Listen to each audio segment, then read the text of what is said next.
Reactor online. Sensors online. Weapons online.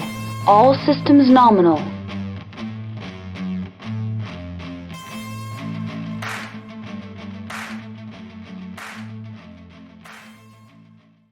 Hello everyone, Carrie here, frantically trying to get ready for Strategicon in just a few days, and I just got a dropship in with some more mechs that we're going to take a look at. This time, we're taking a look at the force pack I have been anticipating for a while, the second Star League Assault Lance force pack, or as I like to think of it, the FedCom Civil War force pack. Before we hop into the review, if you like the reviews, videos, or podcast, hit that like and subscribe button, and if you can, check our Patreon, and if you're able to, please support us for as little as $1 a month. Now, let's get on to the show. Okay, so this force pack is something I've been anticipating since it was first announced, and no, it isn't for the pre-painted Dire Wolf. Though that is a pretty cool thing to have, and will likely get some touch-ups before sitting on a shelf for the rest of forever. And I'm super excited for the other mechs, and to a lesser extent, the support vehicle that comes in the force pack. Now in here you get 5 miniatures. One is a vehicle, a Coolant Truck, as well as a Helios, an Argus, and an Emperor, and the aforementioned Daishi, or Dire Wolf. We are going to start off with the most mundane of the units in here and probably won't spend too much time on it, the Coolant Truck. Of course I say we'll spend the least time on it, but Blake knows I'll probably find some weird quirk that I ramble about. Anyway, so the Coolant Truck, this is a vehicle that is, well, something of a unit that just sort of gets thrown into the 3025 technical readout as an example of a support unit to give us some kind of background in that universe and a look at the inner workings of logistics there. And it reminds me a lot of airport tenders made to handle airline crashes.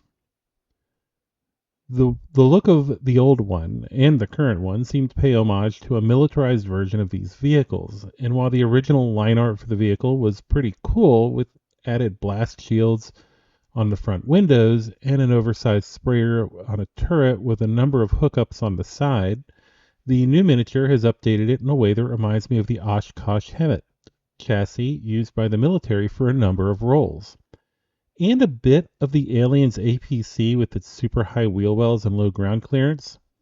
Though to be fair, what would be depicted as that vehicle was built on an airport vehicle made to tow aircraft. Okay, enough rambling. Let's look at the miniature. The first thing I want to say is that going around the miniature, the vehicle has a really good overall look and feels very detailed. Going all the way around it, I'm not seeing any mold lines or blemishes that stick out to me, although when I filmed the 360, I did notice that there is a small one on the back of the vehicle, probably the clip point. And from what I can see underneath the vehicle, it looks to have details that actually carry through under it.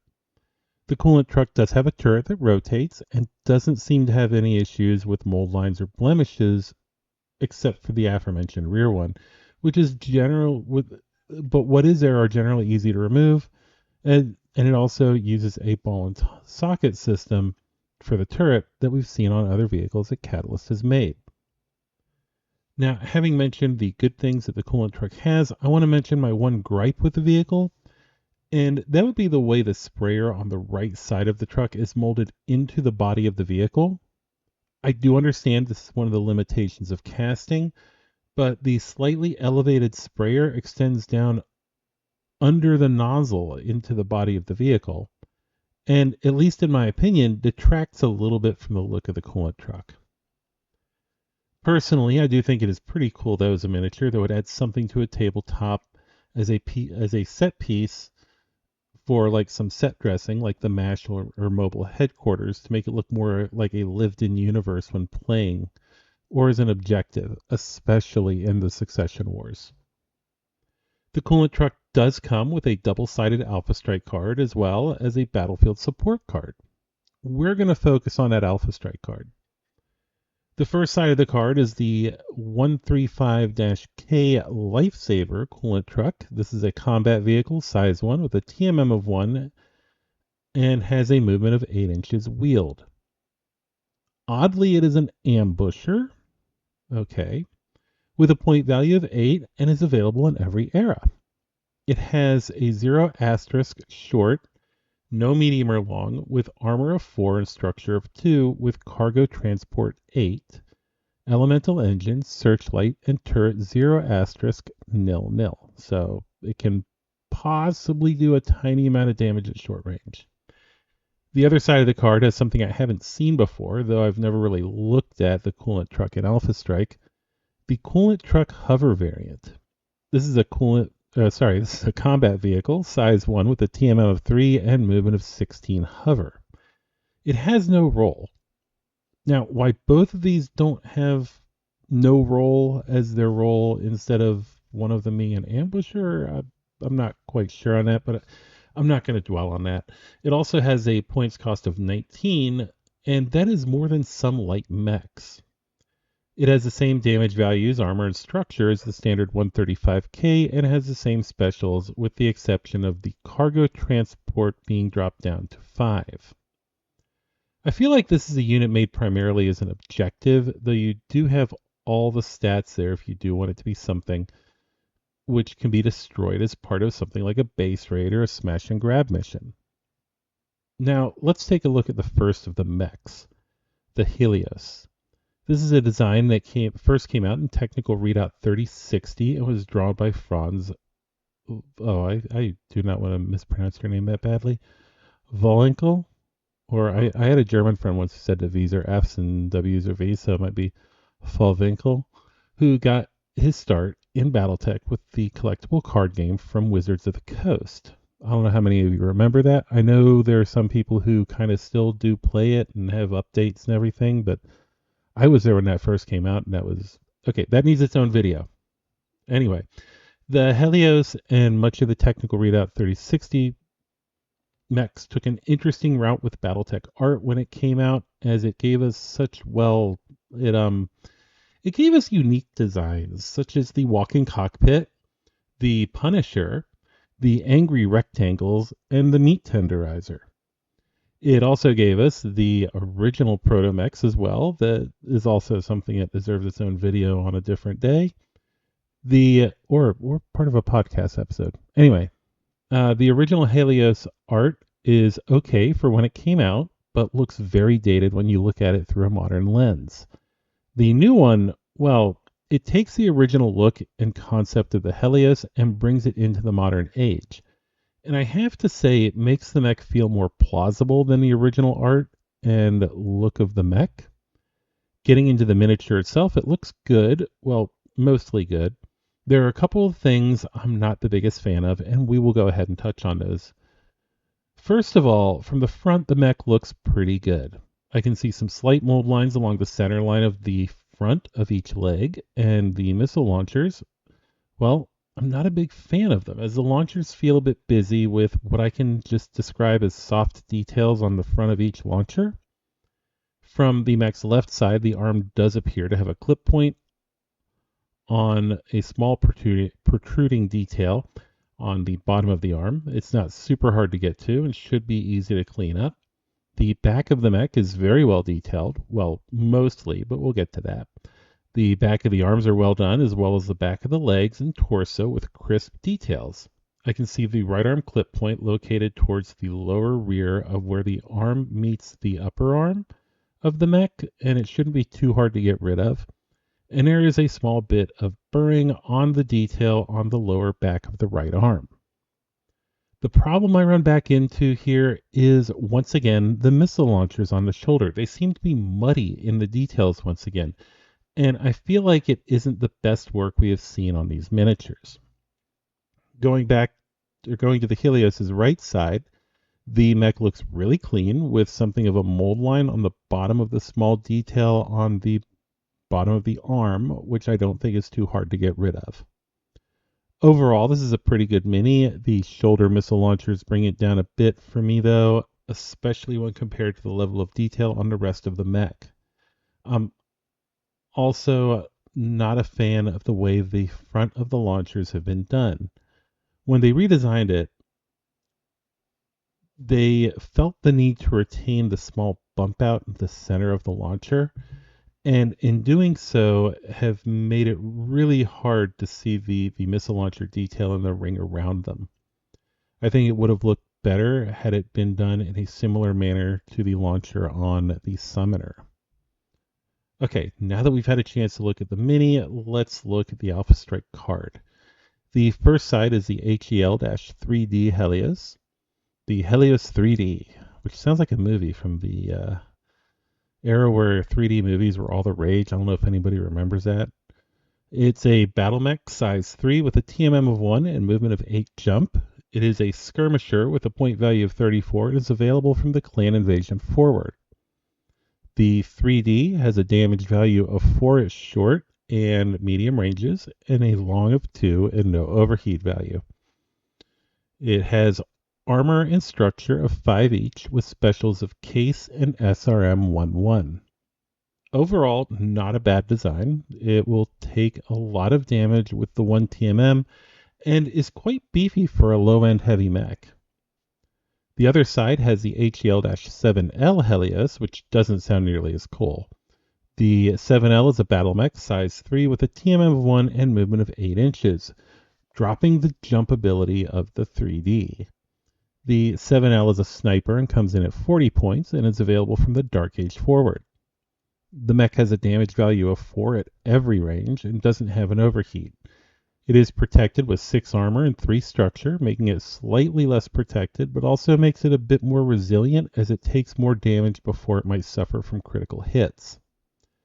The 7L has specials of a C3 boosted slave system, making it more resistant to being blocked by ECM, Case 2, which makes it immune to ammo explosions, Indirect Fire 1, and Mobile Headquarters 2. Helping boost initiative if you're using the rules for it with battlefield intelligence. I tend to prefer the 3D not only because of the cool name, but to be fair, because of the additional mobility, making it capable of adding some evasion to the machine, and because it feels very much like something that fits well with my preferred playstyle of cavalry mechs. The next miniature we'll be looking at here is the one I think I was looking forward to the most, and that would be the Argus. The Argus is an interesting design as we first got the mech from Mechwarrior 4 and was part of what I think is the only group of mechs to transition from a video game to the tabletop. The mech saw its first appearance in the 3067 technical readout, and I have to say I think this is where I fell in love with it. The Argus just had such a different look. I tend to like the odd-looking mechs. Except for the Yeoman. The Yeoman... Anyway. The Argus just had such a different look and felt something... It felt like it could be grown out of a modern military-industrial complex. And not just something that came out of a science fiction universe. Almost as though it's part of a near-future type mech combat thing instead of the BattleTech universe, which has a lot of stuff that's influenced by like Japanese anime and stuff like that. I mean, we got away from it pretty good, but during that initial period, a lot of Japanese influence on the mechs. But I think that's what attracted me to it. Now, all that being said, the design also felt awkwardly proportioned in some areas, and well, the rotary autocannon just felt too small and wrong when you looked at it versus the art, and what you might expect in a rotary autocannon. What we get with the new Argus, though, it is just beautiful, and it seems a bit tall and big until you actually look at the mech and take into account that most of its mass is in the mech's body with the smaller, thinner legs, and this looks just like it works. Now, looking at the Mini, the mech looks really good, and from the front, I'm not seeing any mold lines in the places I would normally expect to see them, such as the legs or the tops of the weapons barrels. The muzzles do have a slight burr, but that is to be expected and easily fixed. The front of the rotary autocannon 5-barrel has a multi-barrel look on the inside of the weapon barrel. Leaning the mech forward, I can see the clip points for the legs on the tops of them, and they are in a slightly awkward place, but shouldn't be too hard to remove. Looking at the mech from its left side, everything looks really good, and you can see the left leg clip point more clearly. There is a bit of a mold line on the left arm, which will take some work to fix, but it isn't too bad, especially if we compare it to the mold slip on the Bounty Hunter Mad Cat we looked at in the last video. From the rear, everything looks super clean, and I can see a mold line on the rear of the legs, transitioning from the outside of the legs to the center line about midway down the lower leg from the outside of the knee. These look pretty easy to clean up and don't worry me too much. Going over, I don't know why I typed that. Oh, going over other issues that I have with the miniature. Now, the things I want to change on this mini are more just aesthetic as opposed to quality. The first of these would be to have some portion of the multi-barrel rotary autocannon exposed. The second is that the machine gun's heat shielding seems really big. And finally, the medium lasers in the torso. I would like to see some protrusion out of the front torso, though none of these are deal breakers for me. Overall, I really like what they've done with the Argus. And now, let's take a look at the Alpha Strike card for it. The first of these is the AGS-4D. This is a battle mech size 3 with a TMM of 2 and movement of 10 inches. The mech is a skirmisher with a cost of 42 points and available from the FedCom Civil War era forward. The mech can do 4 damage at short and medium ranges with 1 at long and no overheat value. The Argus 4D has 6 armor and 3 structure with specials of Case, Indirect Fire 1, Probe, and Recon. While Case isn't super useful, it can prevent destruction of the mech due to the first internal hit causing an ammo explosion. At 42 points, it might seem a bit pricey, but it feels like a good cavalry mech. The other side has the Argus 5D variant. It is a battle mech size 3 with a TMM of 2 and has movement of 12 inches. The mech is a skirmisher with a cost of 49 points and is available from the Blakist era forward. The 5D does 4 damage at short, 5 at medium, and 2 at long with an overheat value of 1. For protection, the 5D has 7 armor with 3 structure, which is a slight increase over the 4D. The mech has specials of C3 Slave, allowing it to work within a C3 network, and Mobile Headquarters 1. Overall, I once again prefer the slightly older variant, as even though it has less armor, it feels more robust and consistent, though I can see this being preferred by players who enjoy the advantages of C3. Also, because it has a C3 Slave unit, it has an inherently higher point cost, because it is presumed the unit is part of a C3 network. Once again, I urge Catalyst to please give these C3 units 2 separate costs, one when attached to a network and one when not attached to a network. I think that would probably see more use with them throughout the game. So that one's most useful when using C3, and like I said, I wish there was a different mechanic for how it was costed when using C3. So, alright, so at this point we're halfway through, and before we get to the last 2 mechs in the Force Pack, I want to let you know about our sponsor, FortressMiniaturesandGames.com. They have all your BattleTech needs and have a wide selection from Catalyst Game Labs, Iron Wind Metals, Fighting Piranha Graphics, and so many more. So go check out FortressMiniaturesandGames.com for all of your BattleTech needs.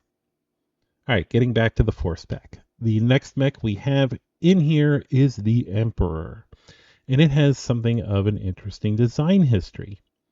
The mech first appeared in Technical Readout 3058, though I know I'm wrong on that because I want to say it appeared in a scenario pack first, but I was mainly going by Tech Readouts. I apologize to those of you who are going to point that out to me.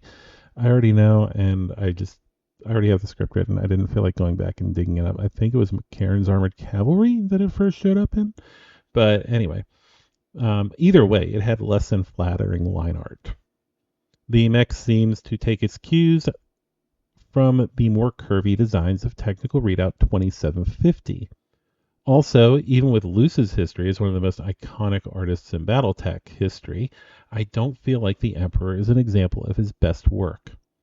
The Emperor did receive a redesign in Experimental Technical Readout Prometheus 4, and the new version of the mech seems to borrow heavily from this version. Overall, I would say it's a very good redesign, and the updates we have bring it even more in line with the art style we have for the game and the universe overall. And I just realized it's not Mechwarrion's Armored Cavalry. That was the Devastator. So, yeah. Anyway, going on. The miniature we get is leagues above what we originally got, and it's comparable to the XTRO version. Though I do know at least one person who definitely prefers the mini for the XTRO version over this. Overall, I think the new mini captures the spirit of that original art from Luce and incorporates some of the updates from that XTRO version quite well. The model from the front does have a couple mold lines, which are visible on the legs, running the complete length of them. Though they aren't too bad, and given the very curved face of the legs, it is almost to be expected. The mech looks really good from both sides with no obvious mold lines, and from the rear there are mold lines at the top of the legs which seem to fade away before you get to the mech's mid-thigh. If you turn the mech forward while looking at it from the rear, there is a clip point on the bottom of the hip assembly, though I'm not seeing any other clip points on the mech. I think they did a great job overall, with the exception of the mold lines, though these look like they're going to be pretty easy to clean up. The Alpha Strike card we get for the Emperor is double-sided, with one side having the Dire Wolf, and the other side the Emperor. The Emperor we get all it says is Sun Tzu Liao, though with some research through the Master Unit list, it appears to be an EMP-6A Emperor. The stats we're going to go over reflect both of these the same, and since Sun Tzu is apparently a skill 4 Mechwarrior in Alpha Strike, his points cost for the mech is the same as the standard's point cost. The Emperor 6A is a battle mech size 4 with a TMM of 1 and movement of 6 jump. The mech is a juggernaut and comes in at 42 points. The 6A has a damage value of 4 at short and medium ranges, with 2 at long and 1 overheat.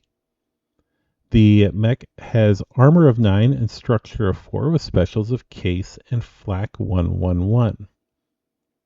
Overall, I think the 6A is a good mech, and at 42 points is an affordable assault mech and a good addition to any force that can use it. Now, the final mech in the force pack is the Dire Wolf Prometheus. For those of you who have somehow skipped the entire clan invasion, FedCom Civil War, and Blakist era, Prometheus was the Dire Wolf gifted to Victor Steiner Davion by the Wolf's Dragoons Mercenary Command. The mech would serve as his ride at the head of the 10th Laren Guards, the Revenants, throughout his career.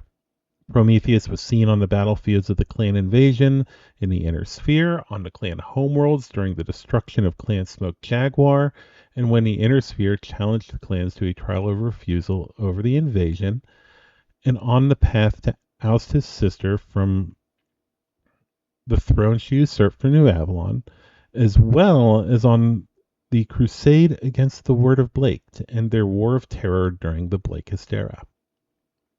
I'm not saying that word.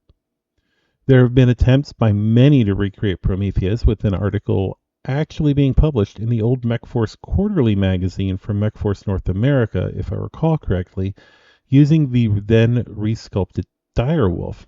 Actually, it might have been Commando Quarterly. I take that back. So it's either Commando Quarterly or MechForce North America. Anyway, it used the resculpted Dire Wolf from back when they did the first set of resculpts, using donor parts from a Vulture and a Ryokan. This rendition of it evokes that look and does so very well. We're going to look at the miniature itself, and then we'll be looking at the paint job. All right, looking at the miniature from the front and the sides, everything actually looks really good as far as the quality of the mech.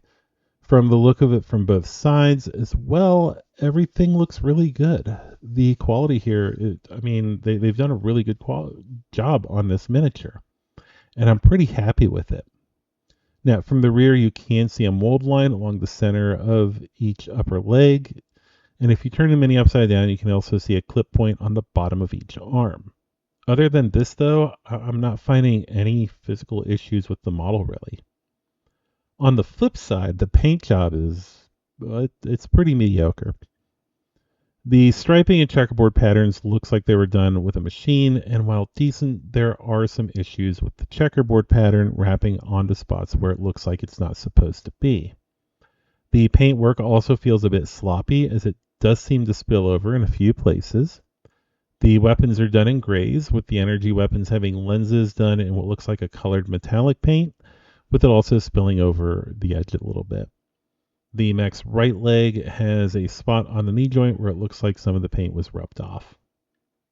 I will definitely be doing some touch-ups on the mech, as I feel the quality of the paint job is subpar, especially when compared to the previous pre-painted mini we got with the Kerensky Orion.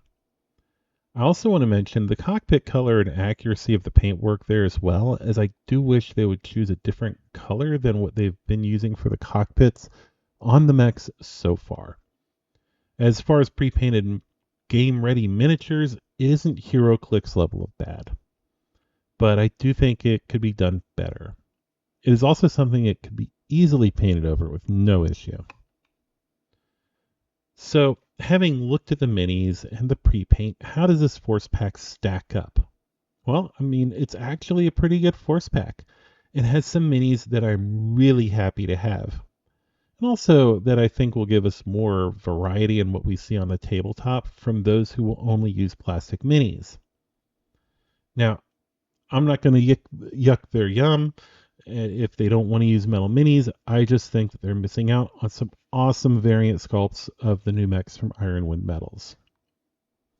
You can get the Force Pack from Catalyst for $39.99, and once Fortress has it in stock, it will be $29.99. They average out to like $8 a mini if you buy it for MSRP, and they're worth it, but if you can get them for less, it makes it so much better. So I want to thank you all for listening. I really do appreciate it if you made it here to the end. When I have said that I'm really happy with this Force Pack, I mean it. The minis are pretty awesome, though the Helios could use some work, and I hope that each of you are as happy with it as I am.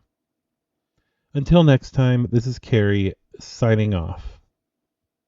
I want to thank all of our patrons who help make this possible. First, at Captain, we have Sarah. And then our lieutenants, Boy in a Box, Gus, Haley, Nathan, and Will. And then our sergeants, BZ Archer, Faz, Steven,